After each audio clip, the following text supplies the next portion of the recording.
नाम का एक आदमी था। गोपी के गांव में एक जादुई नदी थी। लोगों का कहना था जादुई नदी सभी लोगों की इच्छाएं पूरी करती है। यही सुनकर गोपी भी जादुई नदी की ओर निकल पड़ा। बहुत ढूंढने पर भी उसे जादुई नदी नहीं मिली। पता नहीं जादुई नदी कहाँ है। दूर दूर तक तो मुझे कोई भी नदी नहीं दिख रही। थक कर गोपी वापस अपने घर जाता है और अगले दिन गांव का एक आदमी जिसका नाम छगन था उससे बात करता है। भाई लोग कहते हैं जादुई नदी है हमारे गांव में और उस जादुई नदी से जो मांगो वो मिलता है। मगर कल जब मैं जादुई नदी ढूंढने गया तो मुझे कोई जादुई नदी नहीं मिली।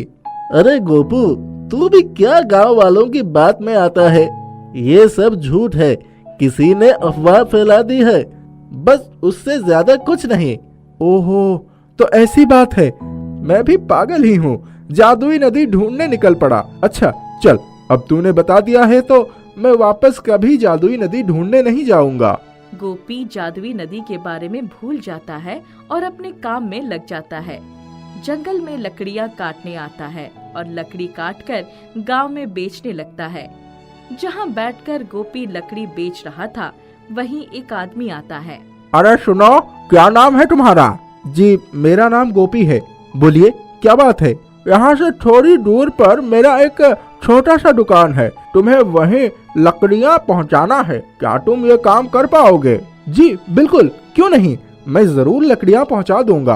अगले दिन गोपी ढेर सारी लकड़ियाँ काटता है और उस आदमी के बताए रास्ते पर जाने लगता है। थोड़ी दूर आगे जाने पर गोपी को एक छोटा सा दुकान दिख जाता है। दुकान के आसपास बहुत भीड़ भाड़ दिखती है। अरे वाह, तुम आ गए, चलो अच्छा है, सही समय पर आए हो। आज मेरे दुकान का पहला दिन है, इसीलिए पूजा है और कई लोगों को खाने पर बुलाया है। आज लकड़ी बहुत लगने वाली है। जी आप मेरे पैसे दे दीजिए, मैं चलता हूँ। नहीं नहीं, इतनी भी क्या जल्दी है, अब आ ही गए हो तो क्यों ना खाना खाकर ही जाओ। गोपी रुक जाता है। पूजा खत्म होते और खाना खाते गोपी को बहुत देरी हो जाती है। अंधेरा भी हो चुका था। वो वहाँ से निकल जाता है और घर आने लगता है। तभी रास्ते में उसे पानी की आवाज आती है। आवाज ऐसी थी मानो आसपास कोई झरना हो। गोपी उस आवाज का पीछा करते करते एक जगह पर पहुँच जाता है। वहाँ बहुत रफ्तार में एक जगह से पानी गिर रहा था। वाह, ये तो बहुत खूबसूरत लग रहा है। आज तक कभी मैंने ऐसा कुछ नहीं देखा। तभी अचानक वो पानी गिरते गिरते एक नदी में बदल जाता है। ये देख गोपी हैरान रह जाता है। अरे ये तो नदी में बदल गया, चमत्कार हो गया। वो नदी गोपी को कहता है, कौन हो तुम और तुम यहाँ क्या कर रहे हो? मैं तो यहाँ से गुजर रहा था, पानी की आवाज आई तो मैं यहाँ तक आ गया इसे देखने। मैं जादुई नदी हूँ, मैं सभी को दिखाई नहीं देती। जब मेरा मन करता है तभी मैं आती हूँ। अच्छा, तो आप ही हो जादुई नदी जिसकी बातें गांव वाले करते हैं? हाँ, बहुत सालों पहले मैं सभी को दिखाई देती थी, मगर अब मैं सभी को दिखाई नहीं देती। तुम दिल के अच्छे लगते हो, इसलिए मैं तुम्हें दिखाई दे रही हूँ। गांव वाले कहते हैं आप सभी की इच्छा पूरी करते हैं। क्या आप मेरी इच्छा पूरी कर सकते हैं? हाँ जरूर, मैं तुम्हारी इच्छा जरूर पूरी करूँगी। बताओ क्या चाहिए? मुझे पैसों की बहुत दिक्कत हो रही है, इसीलिए मैं ढेर सारा धन चाहता हूँ। ठीक है, मैं तुम्हें ढेर सारा धन दूंगी। एक दिन नहीं, हर रोज दूंगी। मगर ये बताओ, क्या तुम उस धन से गरीब और जरूरतमंद लोगों की मदद करोगे? हाँ हाँ, क्यों नहीं। अगर मेरे पास धन आ जाएगा तो मैं सबकी मदद करूँगा। अच्छा ठीक है, तुम नदी के अंदर आ जाओ और जितना धन चाहिए उतना धन लेकर जाओ। गोपी नदी के अंदर जाता है और ढेर सारा धन निकालकर एक बोरे में रख लेता है और उसे लेकर बाहर आता है। तुम जब चाहो तब जादुई नदी में आ सकते हो, मगर उसके लिए मैं तुम्हें एक मंत्र बताती हूँ। तुम यहाँ आकर जब वो मंत्र पढ़ोगे तभी मैं तुम्हारे सामने आऊंगी। अगर ये मंत्र तुमने किसी के सामने बोल दिया तो उसी वक्त तुम ये मंत्र भूल जाओगे और सामने वाले आदमी को ये मंत्र याद हो जाएगा। तुम कितना भी चाहो मंत्र नहीं याद कर पाओगे। ठीक है, मैं आपकी बात समझ गया। जादुई नदी से धन पाकर गोपी बहुत अमीर बन जाता है और साथ ही गरीब और जरूरतमंद लोगों की मदद करता है। ये सब जादुई नदी की जादू से ही संभव हो पाया। आपका बहुत बहुत धन्यवाद। गोपी कुछ हफ्तों बाद वापस जादुई नदी के पास जाता है और वही मंत्र पढ़ता है जो जादुई नदी ने बताया था। मंत्र पढ़ते ही जादुई नदी गोपी के सामने आ जाती है।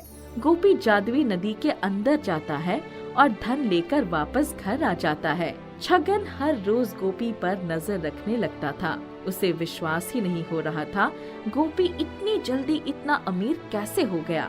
एक दिन छगन गोपी को धन लेकर आते देख लेता है। अरे ये आखिर इतना धन लेकर आता कहाँ से है? पता तो करना ही पड़ेगा, मगर इतनी आसानी से तो ये कुछ भी नहीं बताने वाला। छगन अगले दिन गोपी के घर आता है। भाई चल, बहुत दिन हो गए, हमने साथ मिलकर कुछ खाया पिया नहीं है। अच्छा चल। छगन गोपी को अपने घर लेकर आता है और खाने में नशा मिला देता है।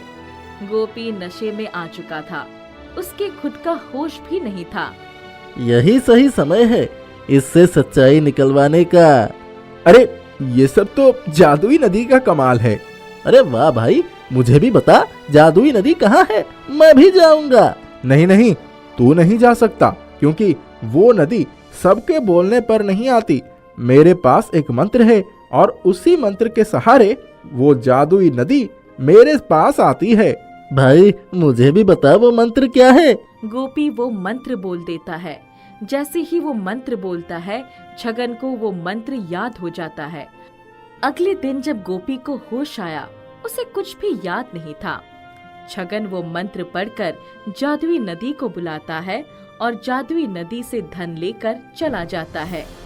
जब गोपी जादुई नदी के पास आता है तो उसे मंत्र याद ही नहीं आता है। अरे मैं वो मंत्र भूल कैसे गया? मुझे तो कुछ भी याद नहीं आ रहा है। इसका मतलब जरूर किसी ने मुझसे वो मंत्र निकलवाया है और अब वो मंत्र को जानता है, मगर मैं नहीं। गोपी बहुत रोने लगता है और वहाँ से चला जाता है। गोपी देखता है छगन हर रोज नई नई चीजें खरीद रहा। ये देख उसे छगन पर शक होता है। वो छगन का पीछा करता है तो उसे सारी सच्चाई का पता चल जाता है। अच्छा, तो ये सब छगन का काम है। लगता है उस दिन खाना खिलाने के बहाने उसने ये सब किया। अब मैं उसके साथ भी ऐसा ही करूंगा। गोपी चुपके से छगन के घर में घुस जाता है और उसके बनाए खाने में नशा मिला देता है। जब छगन खाना खा लेता है तब गोपी उसके पास आता है। बता भाई, नशा मिलाकर तूने मुझसे मंत्र निकलवा लिया था ना? अरे हाँ भाई, तुझे कैसे पता चला? ये बता, कौन सा मंत्र मैंने बोला था? छगन मंत्र बोल देता है और अब वो मंत्र गोपी को याद हो जाता है और छगन वो मंत्र भूल जाता है। अगले दिन गोपी वो मंत्र पढ़कर जादुई नदी को बुलाता है और जादुई नदी को सारी बातें बताता है। वही मैं सोच रही थी, तुमने उसे मंत्र कैसे बता दिया? अच्छा रुको, मैं कुछ करती हूँ।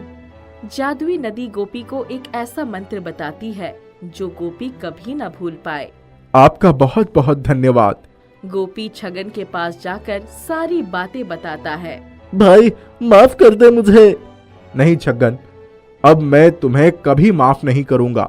मेरे आसपास भी कभी मत आना, और अब तू चाहकर भी मुझसे वो मंत्र नहीं चुरा सकता। इतना कहकर गोपी वहाँ से चला जाता है और कभी वापस छगन से नहीं मिलता है।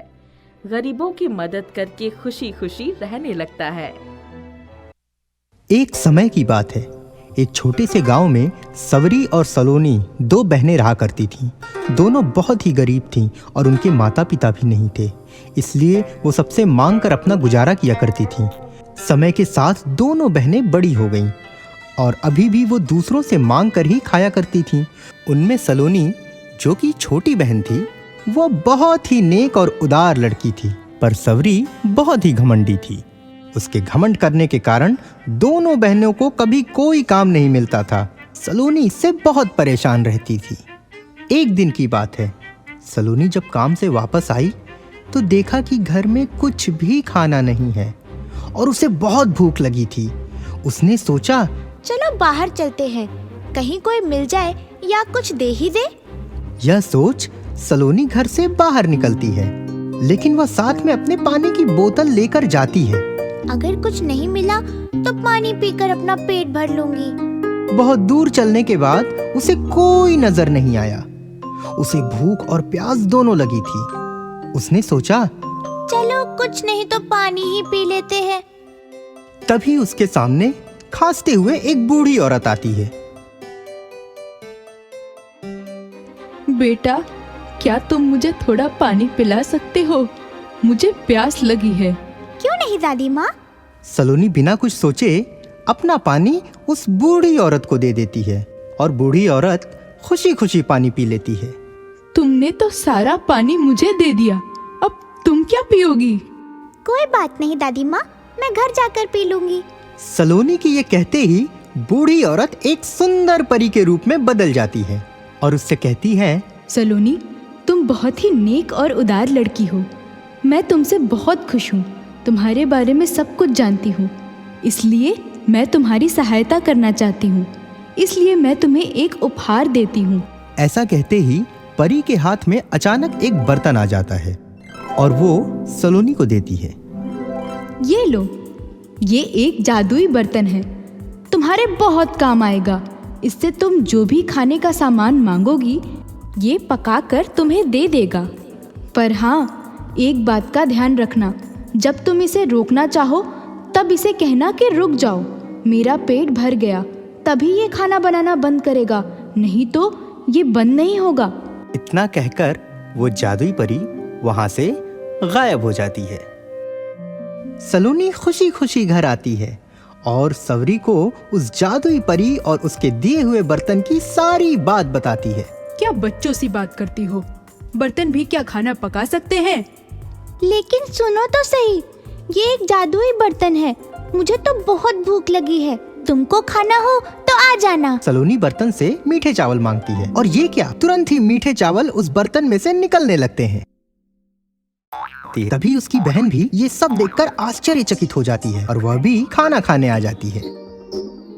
अब तो तुम्हें विश्वास हो गया ना कि ये एक जादुई बर्तन है। ठीक है, ठीक है। अब सलोनी खुशी खुशी रोज काम पर जाती है और उसे खाने की कोई चिंता नहीं रहती। काम मिले ना मिले, वो हमेशा खुश रहने लगी। उसे इस तरह से खुश रहता देख उसकी पड़ोसी में रहने वाली उसकी सहेली को बड़ा अचंभा होता है कि सलोनी रोज तो खाना मांगने मेरे यहाँ आती थी, आजकल क्यों नहीं आती है, और बहुत खुश भी रहती है। ये पता लगाने के लिए वो सलोनी के घर जाती है जहाँ टेबल पर बर्तन रखा होता है और दोनों बहनें खाना खा रही होती हैं। अरे रानी, तुम आओ आओ, हमारे साथ खाना खाओ। तुमने हमें बहुत बार खाना खिलाया है। रानी भी सबके साथ खाना खाने लगती है। तभी रानी के मन में ख्याल आता है कि ये क्या है, खाना कैसे निकल रहा है। तब वो सलोनी से पूछती है, इतना खाना कैसे निकल रहा है? ये एक जादुई बर्तन है, इससे जो भी खाना मांगो ये बर्तन देता है। रानी के मन में एक ख्याल आता है, क्यों ना मैं भी रोज खाना मांगकर अपने और अपने घर का पेट भर दूं। माँ को खाना नहीं बनाना पड़ेगा। एक दिन की बात है, दोनों बहनें कहीं घूमने गई हुई थीं। यह देख रानी चुपके से सवरी और सलोनी के घर में आती है और उस बर्तन से मीठे चावल मांगती है। जैसे ही रानी ने उसे चावल बनाने का आदेश दिया, उस बर्तन से मीठे चावल निकलने शुरू हो जाते हैं। रानी बहुत खुश हो जाती है और देखते ही देखते चावल बर्तन से बाहर आने शुरू हो जाते हैं। अरे बस बस, मुझे इतना ही चाहिए और नहीं चाहिए। लेकिन बर्तन रुकने का नाम ही नहीं लेता है और चावल निकलते ही जाते हैं। रानी बहुत घबरा जाती है। वो क्या करे, देखते देखते पूरे घर में चावल फैल जाते हैं और बाहर निकलने लगते हैं। अचानक दोनों बहनें घर में वापस आती हैं, पर दरवाजे पर ही इतना चावल देखकर दोनों बहुत आश्चर्यचकित हो जाती हैं। सलोनी सवरी से पूछती है, सावरी, क्या तुमने बर्तन को कुछ आदेश दिया था? नहीं तो। सलोनी खिड़की से अंदर झांक कर देखती है तो ये क्या, अंदर तो रानी थी और वो टेबल के ऊपर बैठी रो रही थी। तब सलोनी खिड़की में से कहती है, मेरा पेट भर गया, अब बस करो। सलोनी की आवाज सुनकर बर्तन से खाना निकलना बंद हो जाता है। लेकिन जब तक पूरा घर चावल से भरा हुआ होता है, तब सलोनी के मन में एक ख्याल आता है कि क्यों ना नए चावल हम गरीबों में बांट दें। इससे कितने लोगों का पेट भर जाएगा। यह सोच वो सवरी से कहती है, सावरी, एक काम करो, जल्दी जल्दी जाकर जो भी गरीब और भूखे लोग दिखे उसे यहाँ पर बुलाओ, हम खाना सबको बांट देंगे। एक तरफ सवरी जाती है, एक तरफ सलोनी जाती है। दोनों सबको बुला लेते हैं और खाना बांट देते हैं। धीरे धीरे सारा खाना खत्म हो जाता है और घर भी खाली हो जाता है। और फिर रानी अपनी उस गलती की माफी मांगती है। सबके बाद सलोनी बहुत खुश होती है कि चलो अब से कोई भी आसपास भूखा नहीं रहेगा। उस दिन से दोनों बहनें खुशी खुशी रोज गरीबों को खाना दिया करती थी। एक दिन अचानक एक आदमी उनके घर में आता है और उनसे वो जादुई बर्तन मांगता है और कहता है, बेटा, मेरे पास घर में बहुत से बच्चे हैं और मैं बहुत दूर से आया हूँ। तुम मुझे ये बर्तन दे सकती हो? मेरे बच्चे बहुत भूखे हैं। सवरी और सलोनी दोनों ने बिना सोचे ये फैसला ले लिया कि बाबा को बर्तन दे देना चाहिए। सलोनी तुरंत बाबा को बर्तन दे देती है। तभी अचानक बाबा उसी जादुई परी के रूप में बदल जाते हैं जिसने सलोनी को ये बर्तन दिया था। ये देख सलोनी बहुत खुश होती है और कहती है, अरे आप? मैं देखने आई थी कि तुम पहले से कितनी बदल गई हो। तुम कितना सबकी मदद करती हो और तुम्हारी बहन भी कितनी ज्यादा बदल गई है। इसे तुम अपने पास ही रखो, मैं तुमसे बहुत खुश हूँ। ये कहकर वो परी गायब हो जाती है और उसके बाद सलोनी और सवरी पूरे गांव के लोगों में रोज खाना बांटती हैं। अंबाला नाम की एक जगह में 3 दोस्त रहते थे। तीनों में बहुत गहरी दोस्ती थी। एक दिन तीनों को आम चोरी करने के कारण घर पर बहुत डांट पड़ी। तीनों दुखी होकर गांव के पास के जंगल की ओर चले गए। जंगल में उन्हें एक गुफा दिखी जिससे बहुत डरावनी आवाजें आ रही थी। आवाज को सुनकर राजू बोलता है, इस गुफा में से कैसी कैसी अजीब आवाजें आ रही हैं। मुझे तो बहुत डर लग रहा है। चलो घर वापस चलते हैं और जो हुआ उसे भूल जाते हैं। अरे डरते क्यों हो? किसी जानवर की आवाज होगी। चलो अंदर चल के देखते हैं। हाँ चलो चलकर देखें आखिर इस गुफा में है क्या। वो तीनों गुफा के अंदर चले जाते हैं। वहां पर उन्हें एक बहुत पुरानी मूर्ति दिखती है जिसके हाथ में एक बहुत ही सुंदर तलवार होती है। जैसे ही राजू तलवार को छूता है वैसे ही एक दरवाजा खुल जाता है। दरवाजा खुलते ही वो तीनों अंदर चले जाते हैं। उस कमरे में उन्हें एक संदूक दिखाई देता है। अरे यार, मुझे बहुत डर लग रहा है। हम लोग अभी यहाँ पर क्या कर रहे हैं? हमें तो इस वक्त पर घर पर होना चाहिए। कितना डरते हो यार? वैसे भी हमें हमारे माँ बाप ने घर से निकाला है। हम अपनी मर्जी से बाहर नहीं आए हैं। जो भी है गलती तो हमारी ही थी। हमें जाकर अपने मम्मी पापा से सॉरी बोलना चाहिए। ठीक है चलते हैं, लेकिन पहले देख तो ले इस संदूक में है क्या। राजू बहुत मुश्किल से उस संदूक को खोलता है पर उन्हें संदूक में कुछ नहीं मिलता। हाँ ठीक कहते हो, हमें घर पर वापस चले जाना चाहिए। और वैसे भी हमारी इतनी अच्छी किस्मत कहाँ कि हमें खजाना मिले। यहाँ पर तो कुछ नहीं है। चलो चलो वापस चलते हैं। हाँ सही कहते हो, हमारी इतनी अच्छी किस्मत कहाँ। चलो चलें। जैसे ही तीनों वापस जाने लगते हैं वैसे ही बहुत अजीब आवाजें आने लगती हैं और जमीन हिलने लगती है। वो तीनों बहुत ही डर जाते हैं और चंदू जैसे ही पीछे मुड़कर देखता है तब उसे उस संदूक में एक सिक्का दिखाई देता है जो कि बहुत ही चमक रहा होता है।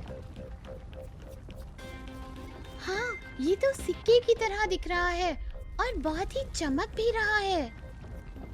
राजू जल्दी से उस सिक्के को उठा लेता है जैसे ही वो सिक्का उठाता है वैसे ही जमीन का हिलना और आवाज बंद हो जाती है। सिक्के को लेकर वो तीनों गुफा के बाहर निकल जाते हैं। ये सिक्के मेरे हुए।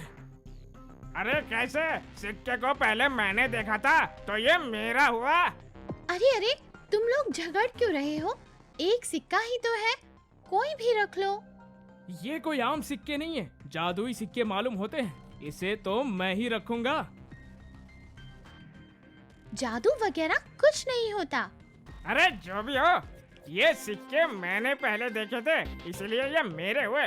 देख राजू, इसे सीधे सीधे दे दे वरना अच्छा नहीं होगा। राजू और चंदू बहुत बुरी तरह से एक दूसरे से झगड़ा करने लगते हैं।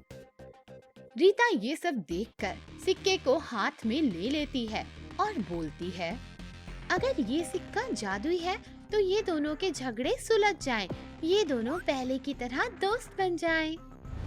और होता भी वैसा ही है, दोनों सिक्के के बारे में भूल जाते हैं। रीता समझ जाती है कि ये सिक्का कोई आम सिक्का नहीं, ये जादुई सिक्का है। अरे हम लोग यहाँ पर क्या कर रहे हैं? हमें तो घर पर होना चाहिए। चलो जल्दी घर पर चलते हैं, रात भी होने वाली है। हाँ, चलो घर चलो। तीनों घर चले जाते हैं। रीता घर जाते ही जादुई सिक्के को हाथ में रखकर बोलती है, मुझे एक सुंदर ड्रेस मिल जाए। जैसे ही वो आँख खोलती है उसके सामने एक बहुत ही खूबसूरत ड्रेस रखा होता है। रीता की छोटी बहन मिनी उसी समय उसके कमरे में आ जाती है और वो उस सुंदर ड्रेस को देखते हुए बोलती है, वाह, ये कितना सुंदर ड्रेस है, किसने दिया तुम्हें? रीता मिनी के सवालों से घबरा जाती है और वो फिर उस सिक्के को हाथ में रखकर बोलती है, मेरी बहन मिनी यहाँ से गायब हो जाए। और फिर वही होता है, मिनी गायब हो जाती है। उसी समय रीता की मम्मी सुनीता मिनी को ढूंढते हुए उसके कमरे में आ जाती है। तुमने मिनी को कहीं देखा क्या? नहीं तो, वो अपने कमरे में होगी। मैंने तो उसे तुम्हारे कमरे की ओर आते देखा था। मैंने कहा ना, वो यहाँ पर नहीं है। रीता की मम्मी कमरे से बाहर चली जाती हैं। ये मैंने क्या कर दिया? और वो फूट फूट कर रोने लगती है। अब मैं क्या करूं? रीता रोते हुए फिर उसी जगह पर जाती है जहां पर उसे वो जादुई सिक्का मिलता है। उस सिक्के को उसी संदूक में रखकर वो बोलती है कि मुझे कुछ नहीं चाहिए, मुझे बस अपनी बहन वापस चाहिए। ये कहते हुए वो भागती हुई घर वापस चली जाती है। जैसे ही वो घर के अंदर आती है वैसे ही वो अपनी बहन को देखकर खुश हो जाती है। उसकी बहन खाना खा रही होती है। फिर उसकी मम्मी रीता को डांटते हुए बोलती है, कहाँ चली गई थी तुम? चलो मुंह हाथ धो और खाना खा लो।